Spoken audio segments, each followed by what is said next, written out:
Ми знаємо за 3 візити Бенеша на Подкарпатську Русь. Які вопроси рішалися ним у ті часи? Перший раз Едвард Бенеш приїхав до Ужгорода у статусі прем'єр-міністра Чехословакії 30 децембра 21 року. У ресторані готеля «Корона» то совершалося там всі урочистості.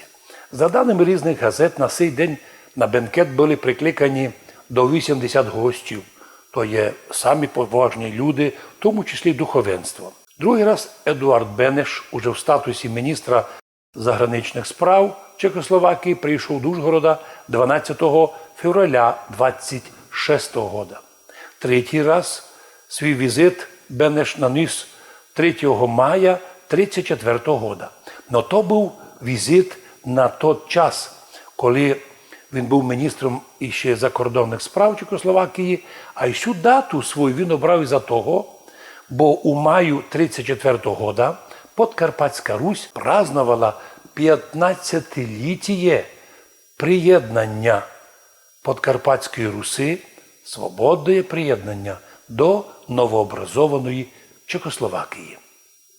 Вони тут вели від числа 8 мая, коли делегація краю у Празі дала знати президентові Масарикові про рішення Центральної Руської Народної Ради в Ужгороді щодо добровольного приєднання до Чехословакії.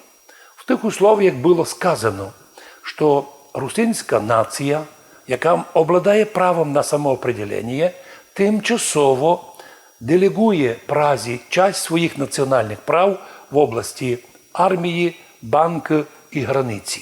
Все остальное – школы и управление власть – оставалося за русинами. У 1935 році Бенеш став другим президентом ЧСР і готував собі через 2 роки ще раз прийти, но осінню 1937 року умер перший президент. Через рік уже теж планував прийти Едвард Бенеш, но в 1938 році осінню почалися віденські арбітражі, Мюнхенський зговор, або ті договоренності. І вже Едварду Бенешу, як президентові, вже не було ніч до діла до поїздок у Подкарпатську Русь, тому він мусив бути вдома, слідкувати за всім, що відбувається. Но вже в 1938 році президент Едвард Бенеш порозумів, чехи поступили явно грубо відносно Подкарпатської Руси, за те, що вони тягнули із повним наданням реальної національної автономії.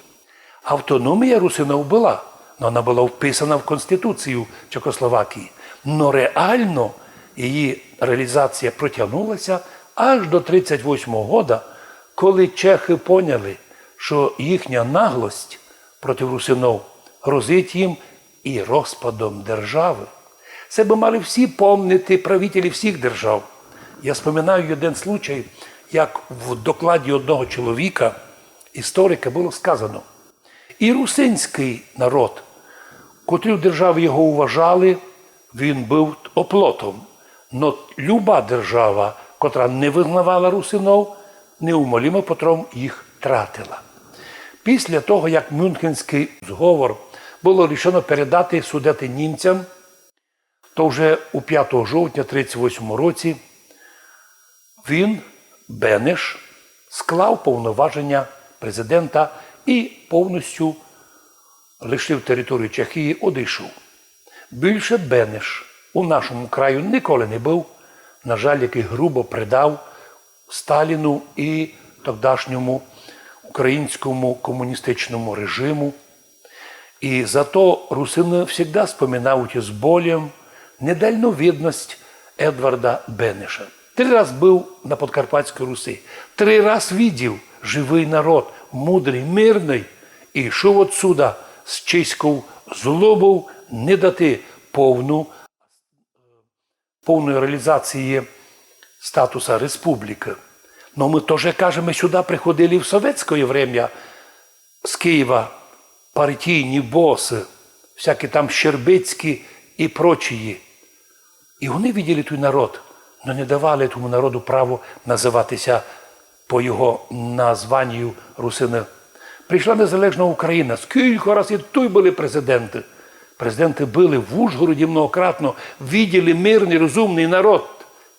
І до сих пор з Києва йде груба антизакарпатська, антирусинська політика. Хто ж є в Закарпаттю? Сепаратисти, вороги України, промадярські, промосковські, проафриканські. Хоча ми засвідчили за 30 років, що той Україні в Закарпатті вже є проукраїнський народ, котрий любить цю державу, невзирає на її такі глупості, на такі закони, котрі просто гублять і людей, і історію, і нашу економіку. Ми розуміємо, що влада України – це не Україна ще. Влада або держава – це ми, народ, а тому держимося у єдинстві з цією державою наповними. Едвард Бенеш був тот чоловік, котрий нас предав. Предали нас і українські комуністи, грубо предали.